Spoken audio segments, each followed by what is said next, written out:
Assalamualaikum warahmatullahi wabarakatuh. Kepada segenap Dewan Guru dan peserta diseminasi materi budaya positif calon guru penggerak Angkatan 5 yang saya hormati. Pertama-tama marilah kita panjatkan puji syukur kehadirat Allah Subhanahu wa taala yang telah memberikan begitu banyak nikmat kepada kita semua sehingga pada siang hari ini kita dapat berkumpul pada acara hari ini dalam keadaan sehat walafiat. Kedua kalinya sholawat dan salam marilah kita haturkan kepada junjungan kita Nabi Agung Muhammad Sallallahu Alaihi Wasallam yang telah menuntun kita dari zaman jahiliyah menuju zaman Islamiyah yakni ad-dinul Islam dan yang senantiasa kita nantikan syafaatnya di hari kiamat nanti. Di sini saya sebagai pembawa acara akan membacakan susunan acara pada siang hari ini. Adapun acara yang pertama ialah pembukaan, acara yang kedua presentasi, acara yang ketiga sesi tanya jawab, dan acara yang terakhir yaitu penutup. Memasuki acara yang pertama ialah pembukaan. Marilah kita buka acara pada pagi hari ini dengan bacaan suratul Fatihah dengan harapan semoga acara dapat berlangsung lancar tanpa adanya halangan suatu apapun. Ala hadiniya bisyafaati Rasulillah. Al-Fatihah.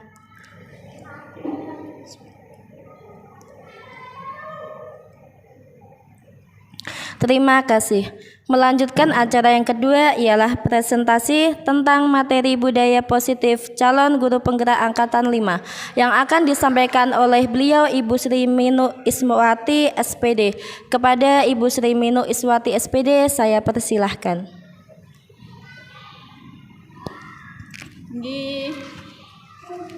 Tes 1 2. Terima kasih banyak kepada Ibu MC yang sangat luar biasa yang telah mengantarkan acara pada siang hari ini dengan sangat semangat ya.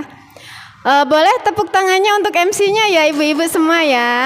Oke, terima kasih banyak. Oke, Assalamualaikum warahmatullahi wabarakatuh.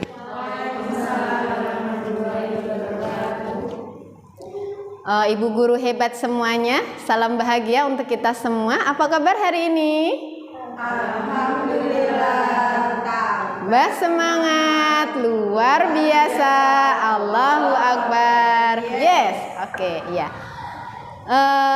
Marilah untuk yang kesekian kalinya sebelum kita memulai aktivitas pada pagi hari ini, kita senantiasa memanjatkan puji syukur kepada Ilahi Robbi, Allah Zat yang Maha Kasih Sayang yang telah memberikan sekian kasih sayangnya kepada kita hingga pada kesempatan hari ini kita dapat bersama di dalam acara diseminasi modul 1.4 budaya positif calon guru penggerak Angkatan 5.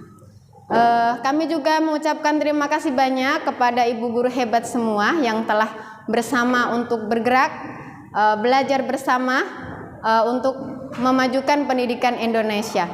Kedua kalinya sholawat dan salam semoga tetap tercurah kepada Nabi Muhammad Sallallahu Alaihi Wasallam. Ya, sosok revolusioner sejati yang telah merubah zaman jahiliyah menuju zaman keislaman yang penuh dengan rahmat.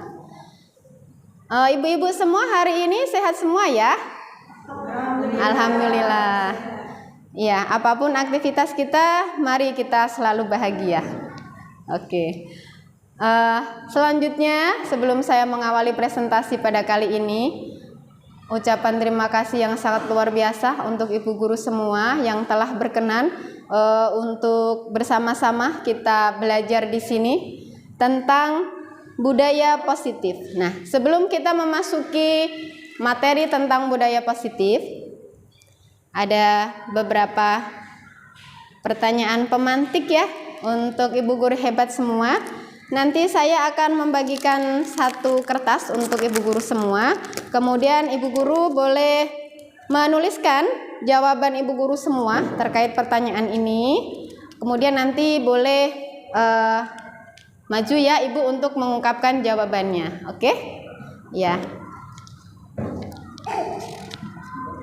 Monggo ibu dibantu.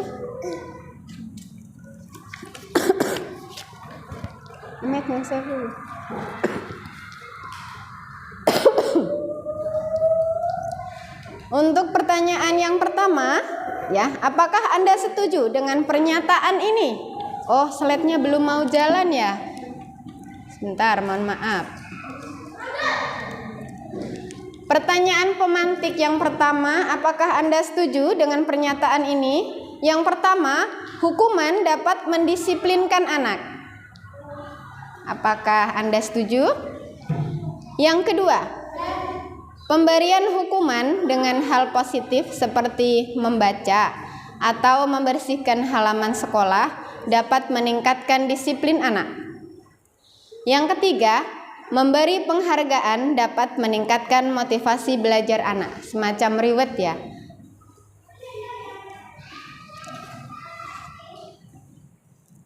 Untuk pertanyaan yang pertama, ada yang berkenan untuk membacakan jawabannya? Hukuman dapat mendisiplinkan anak. Setuju Ibu guru semua? Bu Ana, bagaimana Bu Ana?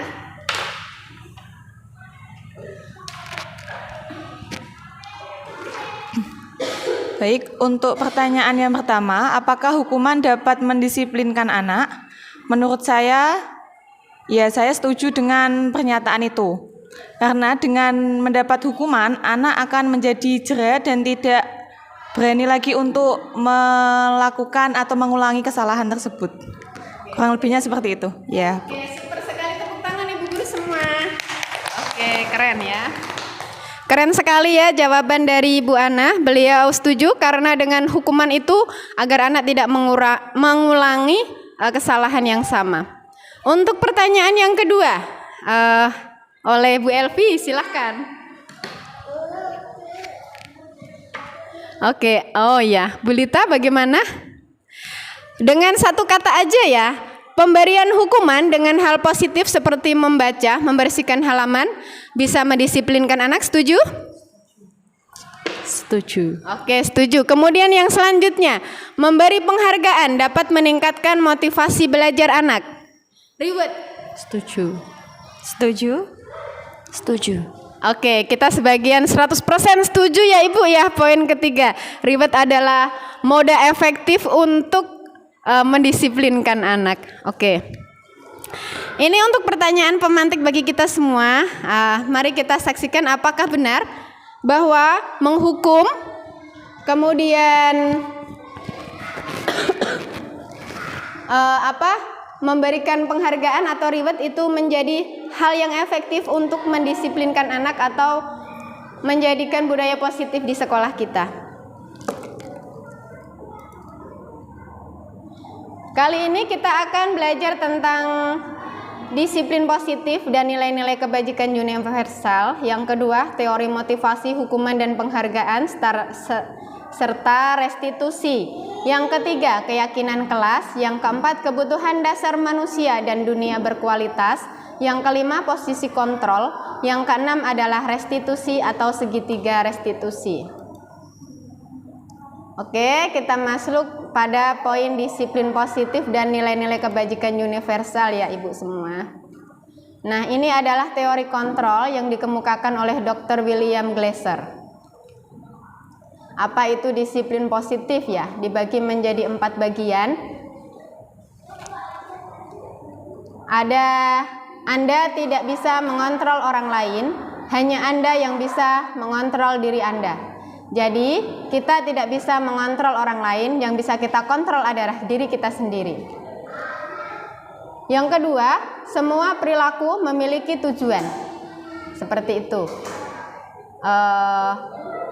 Yang ketiga, model berpikir menang-menang. Kolaborasi dan konsensus menciptakan pilihan-pilihan baru. Yang keempat,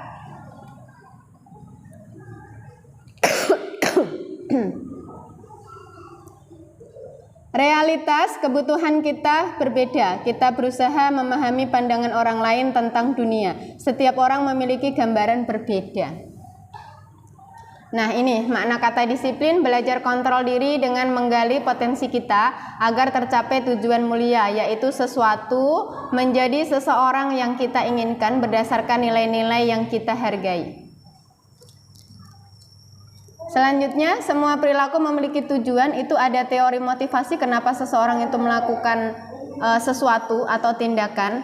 Ada 3 ya teori motivasi. Yang pertama untuk menghindari hukuman.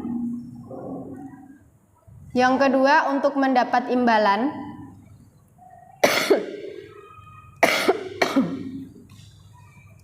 Yang ketiga untuk menghargai diri sendiri. Bu, stop dulu Bu, aku mau minum Bu.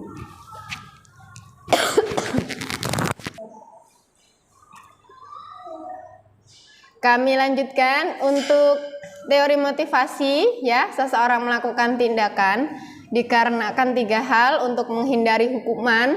Seperti ada motivasi seseorang memakai helm karena biar tidak dihukum, tertilang seperti itu.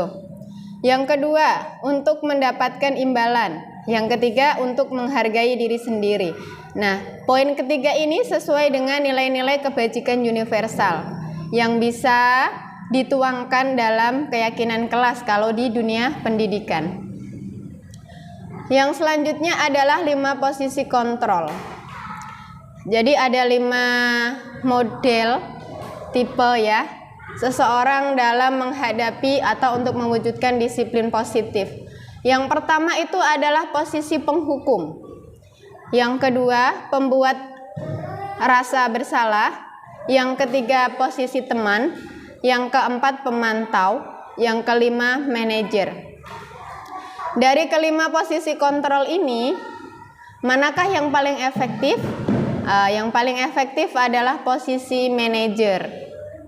Untuk posisi yang pertama, penghukum, dia bisa saja menjadi disiplin tetapi itu jangka pendek dan bukan motivasi intrinsik atau yang berasal dari dalam dirinya sendiri. Motivasi yang bisa bertahan lama kemudian berakar menjadi karakter yang baik itu adalah motivasi yang berasal dari dirinya sendiri.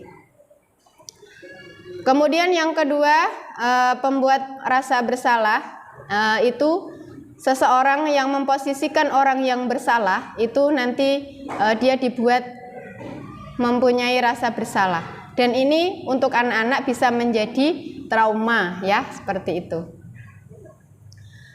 Untuk teman, dia sifatnya seperti teman atau suka membantu ya, misalnya anak dengan guru. Nah itu misalnya ada yang melanggar, maka tidak apa-apalah kali ini, seperti itu. Kemudian untuk posisi manajer, dia dikembalikan kepada identitas yang baik ya, menstabilkan identitas, validasi kebutuhan, dan menanyakan keyakinan melalui segitiga restitusi.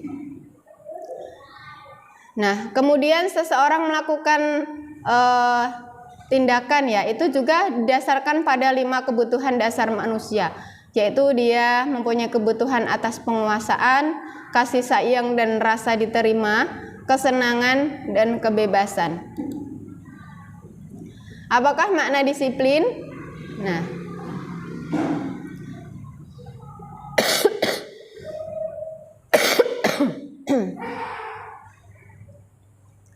berasal dari kata bahasa Latin disiplina yang artinya belajar. Makna asal dari kata ini berkonotasi dengan disiplin diri dari murid-murid Sokrates dan Plato. Disiplin diri membuat orang menggali potensinya menuju sebuah tujuan apa yang dia hargai. Namun dalam budaya kita, makna kata disiplin telah berubah menjadi sesuatu yang dilakukan seseorang pada orang lain untuk mendapatkan kepatuhan. Seperti itu kecenderungannya. Disiplin dengan ketidaknyamanan, bukan dengan apa yang kita hargai atau mencapai suatu tujuan mulia. Nah, ini yang biasanya dialami dalam kehidupan nyata ya. Disiplin itu menjadi untuk menjadi patuh kepada orang lain, bukan motivasi intrinsik yang dari dalam dirinya untuk menghargai dirinya. Nilai-nilai kebajikan universal. Setiap perilaku atau perbuatan memiliki suatu tujuan.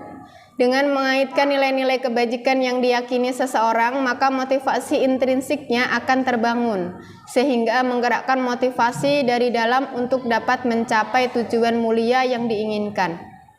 Nilai-nilai kebajikan yang ingin dicapai oleh setiap anak Indonesia kita kenal dengan profil pelajar Pancasila. Ya, ada beriman bertakwa kepada Tuhan Yang Maha Esa, berakhlak mulia, ada mandiri, bernalar kritis, berkebinekaan global, bergotong royong, dan kreatif. Jadi pada dasarnya seseorang itu melakukan kedisiplinan yang perlu kita gali dan kita wujudkan adalah berdasarkan nilai-nilai kebajikan. Seperti contohnya misalnya memakai helm, maka nilai-nilai kebajikannya adalah untuk keselamatan. Seperti itu ya, bukan karena motivasinya nanti biar tidak ditilang. Seperti itu. Kalau motivasinya biar tidak ditilang, maka di bagian daerah tertentu yang kemungkinan tidak ada polisi, dia tidak memakai helm. Seperti itu. Teori motivasi perilaku manusia. Nah, ini ya. Ini contoh. Untuk menghindari ketidaknyamanan atau hukuman. Nah, itu adalah motivasi dari luar. Untuk mendapatkan imbalan atau bayaran, seperti itu juga motivasi dari luar. Nah, untuk menghargai diri sendiri, saya akan menjadi orang yang seperti apa bila saya melakukannya. Contohnya tadi, nanti saya akan selamat kalau saya pakai helm. Nah, seperti itu. Itu adalah motivasi internal. Kita masuk pada restitusi. Restitusi adalah proses menciptakan kondisi bagi murid untuk memperbaiki kesalahan mereka sehingga mereka bisa kembali pada kelompok mereka dengan karakter yang lebih kuat. Restitusi juga merupakan proses kolaboratif yang mengajarkan murid untuk mencari solusi untuk masalah mereka dan membantu murid berpikir tentang orang seperti apa yang mereka inginkan menjadi tujuan mulia dan bagaimana mereka harus memperlakukan orang lain.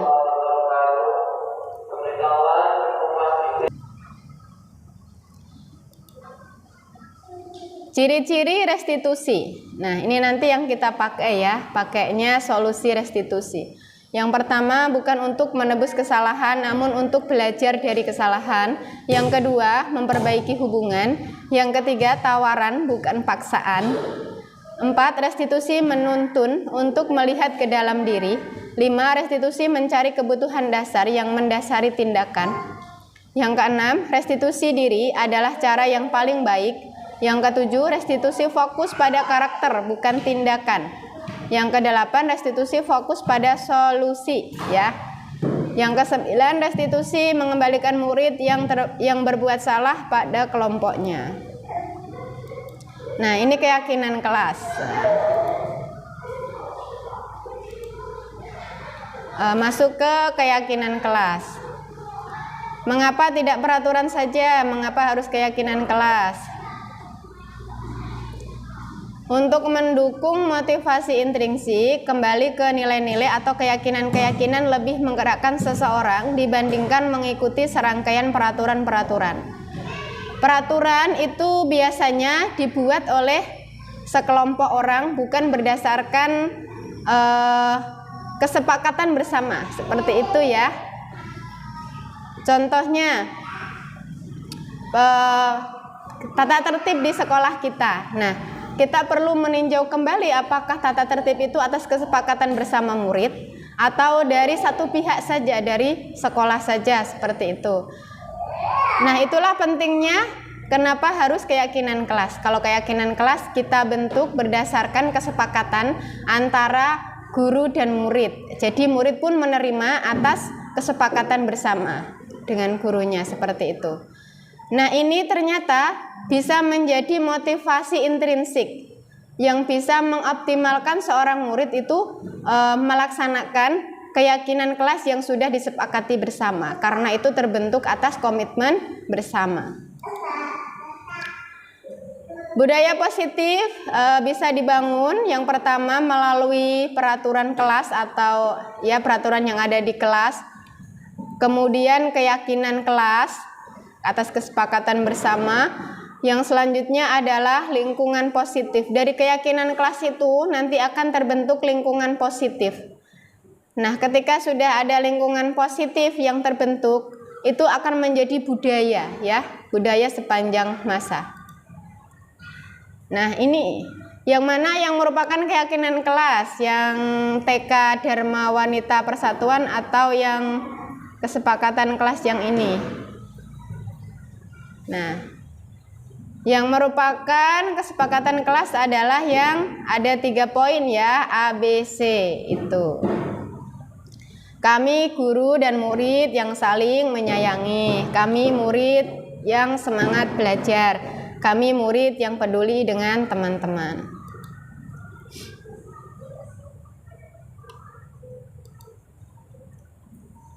Nah, ini bedanya peraturan dengan keyakinan kelas.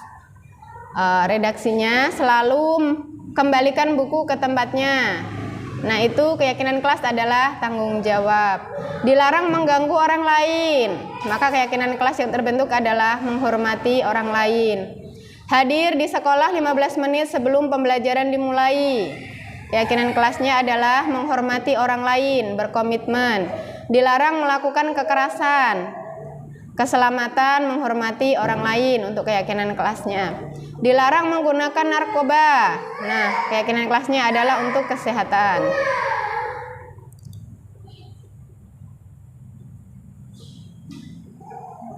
Nah, ini pengaruh jangka pendek, jangka panjang, penghargaan menghukum. Ternyata mendisiplinkan anak dengan penghargaan itu bisa menjadi menghukum. Penghargaan mengurangi ketepatan, penghargaan tidak efektif, penghargaan merusak hubungan. Penghargaan menurunkan kualitas, penghargaan mematikan kreativitas, penghargaan mengurangi motivasi intrinsik.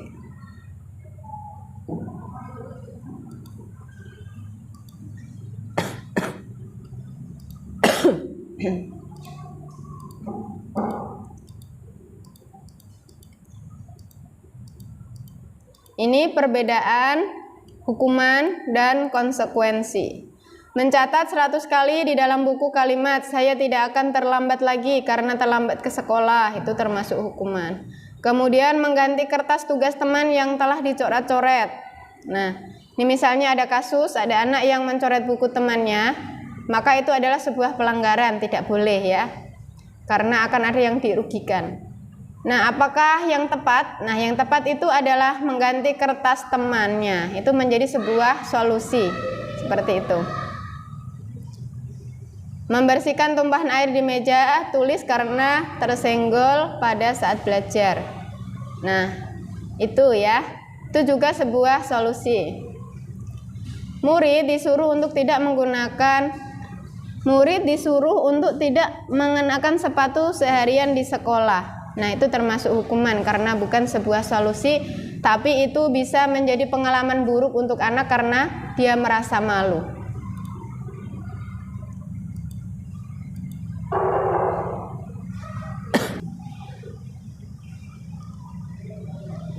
Ini juga terkait perbedaan hukuman dan konsekuensi. Sesuatu yang menyakitkan harus terjadi, sesuatu harus terjadi. Kalau konsekuensi, sesuatu harus terjadi. Membuat anak sakit fisik maupun hati untuk jangka waktu lama, itu adalah efek dari hukuman. Untuk konsekuensi, membuat anak merasa tidak nyaman dalam waktu jangka pendek. Hukuman, anak membenci kedisiplinan. Konsekuensi, anak menghargai disiplin. Hukuman bersifat paksaan, konsekuensi stimulus atau tanggapan, dan seterusnya.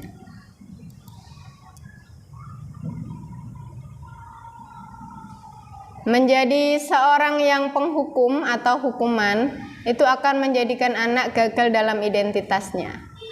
Kemudian untuk mewujudkan identitas disiplin yang sukses, maka penerapannya adalah konsekuensi atau restitusi.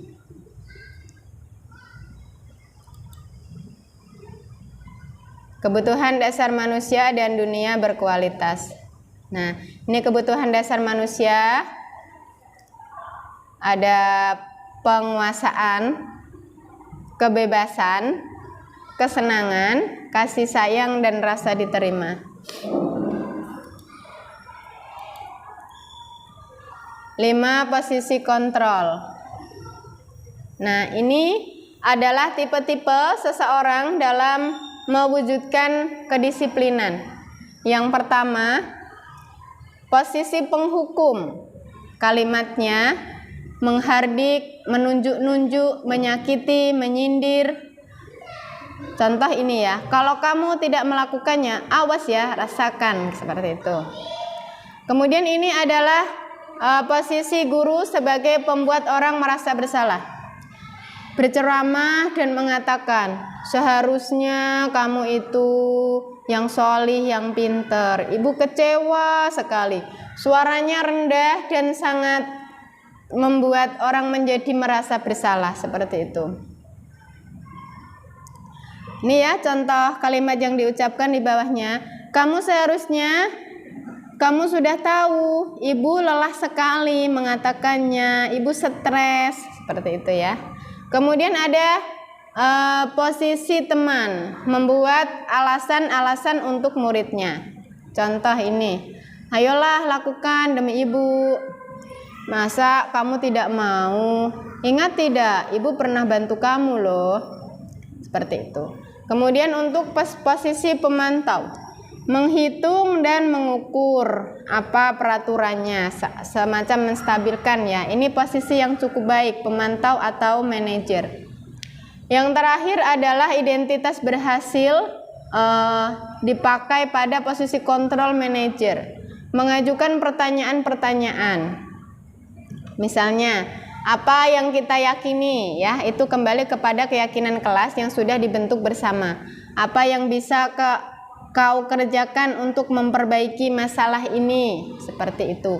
Semuanya berfokus pada si pelanggar. Jadi bukan dari gurunya yang membuat solusi-solusi, tapi dari murid itu sendiri. Ini untuk menumbuhkan motivasi intrinsik untuk bertanggung jawab.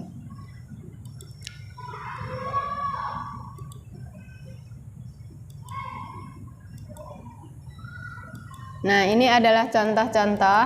Saya kecewa sekali dengan kamu. Nah, itu adalah posisi kontrol pembuat orang merasa bersalah.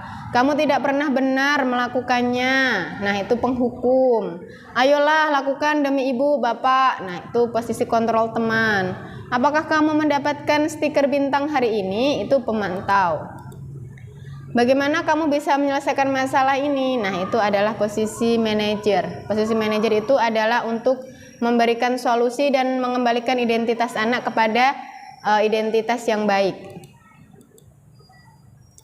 Yang di bawah penghukum juga sih. Nah, kita masuk pada segitiga restitusi. Nah, ini dia.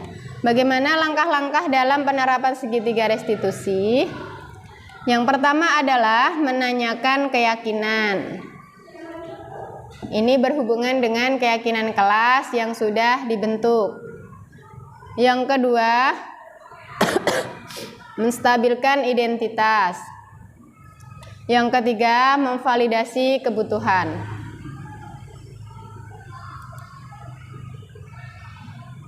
Yang pertama, menstabilkan identitas. Guru berkata,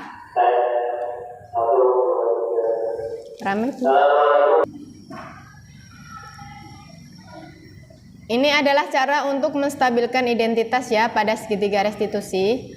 Berbuat salah itu hal yang manusiawi, tidak ada manusia yang sempurna.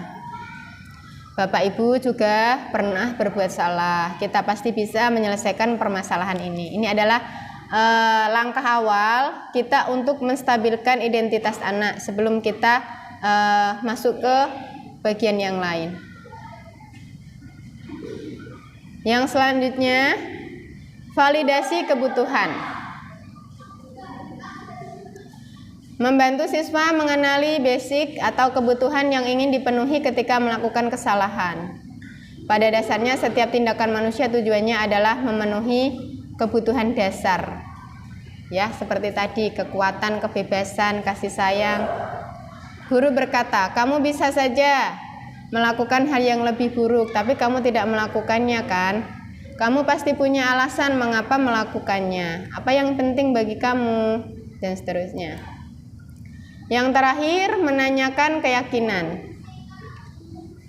Anak melihat kesalahannya dihubungkan dengan norma sosial dan nilai-nilai yang mendasari manusia berinteraksi dengan orang lain.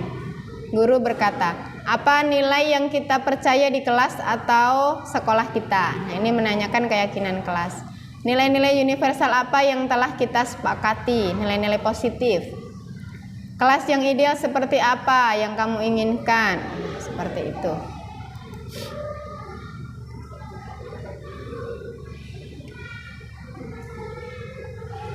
Intervensi 30 detik, membantu murid kembali ke tujuan semula dengan cukup singkat dan dengan cara non-konfrontatif.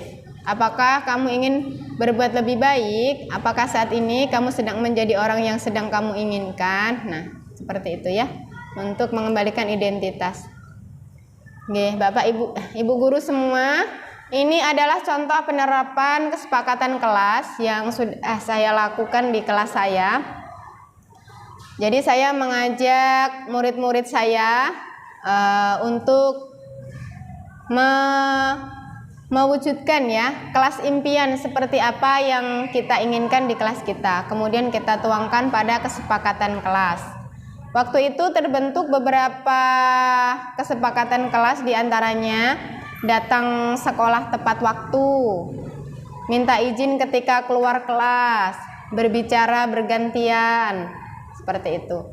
Jadi di kelas saya itu awalnya ada yang pembelajar kinestetik ya, tidak tahan untuk berkonsentrasi belajar di kelas, sedikit-sedikit minta izin untuk cuci tangan atau ke toilet. Nah, hal seperti itu pun disadari oleh teman-teman. Waktu itu saya menanyakan, adakah yang suka keluar kelas saat pelajaran? Nah itu teman-temannya pada bilang si A, si B, si C dan seterusnya. Nah, melalui dari kesepakatan kelas ini, alhamdulillah ya, bisa mengurangi insentitas anak-anak untuk keluar kelas saat jam pelajaran. Itu karena ada kesepakatan dari kelas, bagaimana agar kelas kita menjadi baik, tidak keluar kelas saat jam pelajaran. Saat jam pelajaran kalau keluar kelas itu baik, tidak, semacam itu. Nah, kemudian dari kesepakatan kelas ini ternyata membuat kegiatan pembelajaran di kelas efektif, seperti itu. Ini ya, langkah yang saya lakukan adalah berkomunikasi, berkolaborasi, menanyakan dan berkomitmen dengan murid. Kemudian murid menuliskan kesepakatan yang sudah disepakati bersama. Untuk menguatkan kembali ya, anak-anak menempel pada kertas yang sudah disediakan kesepakatan kelas. Ini nanti bisa menjadi pengingat untuk murid-murid di kelas saya terkait kesepakatan kelas yang sudah kita bentuk untuk mewujudkan budaya positif di sekolah. Nah, untuk saya ada sebuah contoh ya, penanganan sebuah kasus anak yang sedang keluar kelas ya saat jam pelajaran. Mungkin ini bisa menjadi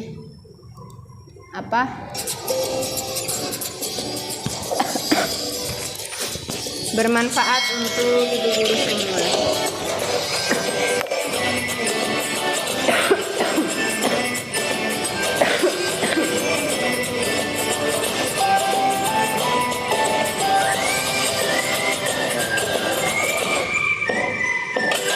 Langkah-langkah untuk menyelesaikan sebuah permasalahan ya, ada 3 poin ini.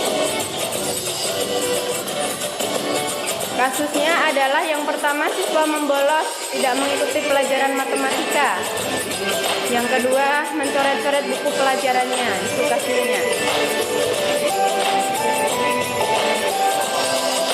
Nah, kasusnya ini adalah Mas Fatah kelas 6 yang keluar kelas saat jam pelajaran matematika. Ya, sudah berlangsung 2 kali. Kemudian ditanya oleh guru ya, kenapa keluar saat jam pelajaran.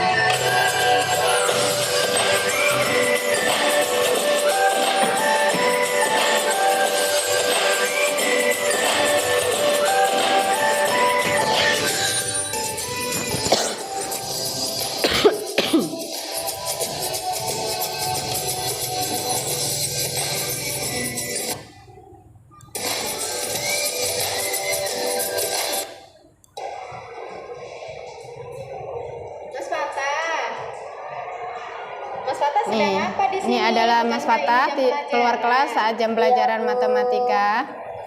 Mas Fatah masih ingat kesepakatan kelas yang kita sepakati bersama? Iya Bu, ingat.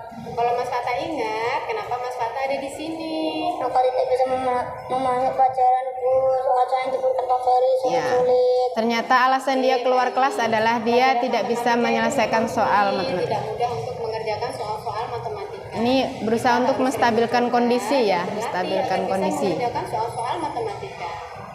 Mas Fatah ada ide apa yang bisa dilakukan Mas Fatah agar Mas Fatah bisa mengerjakan soal-soal? Mungkin saya akan bertanya pada Bu Asman untuk mengerjakan soal-soalnya, Bu. Baik. Ini memvalidasi tindakan. Mas Asman tidak mau mengajari Mas Fatah. Apakah nanti Mas Fatah akan meninggalkan kelas lagi saat pelajaran matematika? Mas Fatah atau begini, misalnya Bu Guru bilang sama Pak Ferry kalau Mas Fatah ada kesulitan untuk mengerjakan soal-soal matematika. Nanti Pak Ferry biar mengajari Mas Fatah supaya menjelaskan lebih detail soal yang belum bisa dilakukan oleh Mas Fatah. Ya, oke. Oke, demikian Ibu Guru semua, Bu Guru hebat ya. Untuk presentasi kali ini, langkah-langkah yang kita tempuh untuk mewujudkan budaya positif di sekolah ya. Salah satunya adalah dengan kesepakatan kelas, kemudian menggunakan posisi kita sebagai posisi kontrol manager, bukan penghukum, bukan posisi teman dan yang lain-lain. Melalui segitiga restitusi kita dapat memberikan solusi ya, bukan menambah permasalahan, tetapi memberikan solusi kepada anak sehingga anak kembali kepada identitasnya. Untuk selanjutnya waktu saya serahkan kepada pembawa acara. Terima kasih.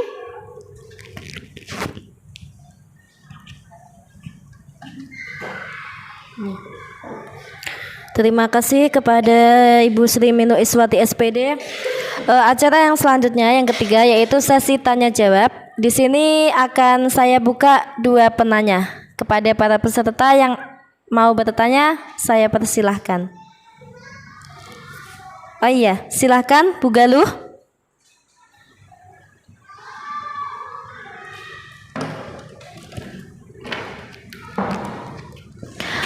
Oke, sebelumnya terima kasih. Assalamualaikum warahmatullahi wabarakatuh.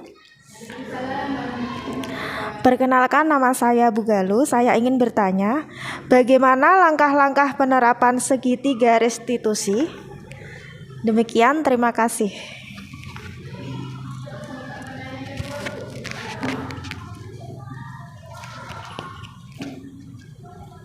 Assalamualaikum warahmatullahi wabarakatuh.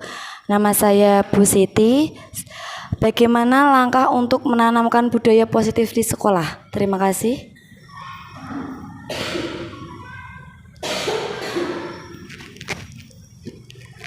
Oke, terima kasih kepada Ibu Galuh dan Bu Siti yang telah bertanya. Untuk selanjutnya saya serahkan kepada Ibu Minu lagi untuk penyampaian atau untuk penjelasan ya, lebih jelasnya kepada Bu Minu saya persilahkan. Iya Ibu, terima kasih atas pertanyaannya yang sangat luar biasa. Pertanyaannya ada 2 ya. Yang pertama dari Ibu Galuh. Terima kasih. Pertanyaannya adalah bagaimana cara menumbuhkan budaya positif di sekolah? Oh, langkah-langkah penerapan segitiga restitusi. Oke. Mari kita lihat di layar ya. Nah, ternyata segitiga restitusi ini bisa menjadi sebuah solusi yang efektif untuk memberikan solusi kedisiplinan ya atau budaya positif di sekolah kita. Langkah-langkah yang bisa kita lakukan untuk mempraktekkan segitiga restitusi ada 3 langkah. Yang pertama adalah menstabilkan identitas. Nah, menstabilkan identitas menggunakan kata-kata seperti ini. Ketika anak berbuat salah, maka kita netralkan dulu seperti itu identitasnya ya, biar dia tidak down seperti itu. Berbuat salah itu hal yang manusiawi, seperti itu. Tidak ada manusia yang sempurna, semua orang pernah melakukan kesalahan. Nah, itu adalah langkah pertama untuk menstabilkan identitas. Kemudian langkah yang kedua untuk mempraktekkan segitiga restitusi adalah memvalidasi kebutuhan. Setelah kondisi anak stabil, maka apalagi yang harus dilakukan? Ini bisa dengan pertanyaan seperti ini ya. Kamu bisa saja kan melakukan hal yang lebih buruk tapi kamu tidak melakukannya. Kamu pasti punya alasan mengapa melakukannya. Apa yang penting bagi kamu, seperti itu. Yang terakhir adalah menanyakan keyakinan. Nah, apa nilai-nilai yang kita percaya di kelas atau di sekolah kita?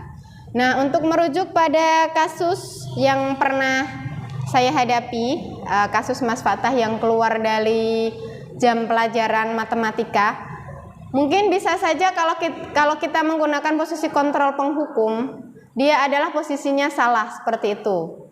Kemudian kita kasih hukuman misalnya, karena kamu keluar kelas maka kamu bersihkan halaman, disapu sampai bersih. Tapi itu tidak menjadikan sebuah solusi dan menjadikan anak menjadi semakin benci dengan peraturan seperti itu ya. Nah, itu menjadi trauma yang lama untuk anak. Makanya kita menggunakan segitiga restitusi untuk memberikan solusi dan mengembalikan identitas anak pada posisi kontrol yang baik. Yang pertama tadi menstabilkan kondisi. Kalau dia sudah stabil, maka menanyakan apa yang bisa dilakukan agar kembali ke hal yang baik. Kemudian setelah dia memberikan tindakan apa yang harus dia lakukan, dikuatkan lagi seperti itu. Jadi tidak sebatas dia menawarkan solusi. Nah, nanti kalau hal itu tidak terwujud bagaimana? Memberikan tawaran solusi yang selanjutnya seperti itu. Itu untuk pertanyaan Bu Galus, bisa diterima? Oh iya, terima kasih. Untuk yang kedua, pertanyaan dari Bu Siti. Pertanyaannya adalah bagaimana cara mewujudkan budaya positif di sekolah? Ya, bagaimana langkah-langkah untuk menanamkan budaya positif di sekolah? Mungkin kita bisa memakai diagram spiral ini ya, Ibu ya. Yang saya lakukan berdasarkan pengalaman itu adalah langkah-langkah yang bisa kita lakukan adalah pertama membentuk keyakinan kelas. Nah, setelah membentuk keyakinan kelas, dengan sendirinya nanti akan anak-anak terbiasa melakukan hal-hal yang positif, menghargai dirinya, menghargai orang lain.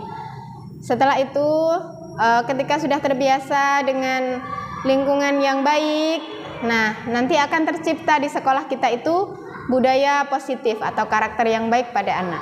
Mungkin itu Ibu yang bisa kami sampaikan, bisa diterima. Oke, terima kasih. Mungkin cukup itu Ibu.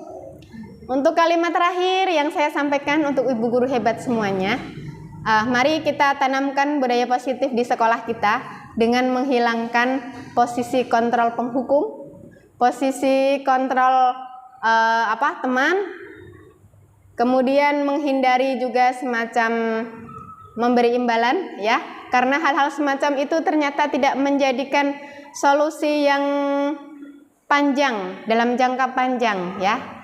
Nah, solusi yang paling efektif adalah motivasi intrinsik dari dalam diri dengan penerapan segitiga restitusi dan kesepakatan kelas. Dari saya, apabila banyak kesalahan dan kekurangan, saya mohon maaf yang sebesar-besarnya. Kupat duduh santen menawi lepat nyuwun pangapunten. Assalamualaikum warahmatullahi wabarakatuh. Waalaikumsalam warahmatullahi wabarakatuh. Terima kasih kepada Ibu Minu dan guru-guru hebat semuanya. Melanjutkan acara yang terakhir ialah penutup. Marilah kita tutup acara pada pagi hari ini dengan bacaan suratul Fatihah. Ala hadiniya bi syafaati Rasulillah al-Fatihah.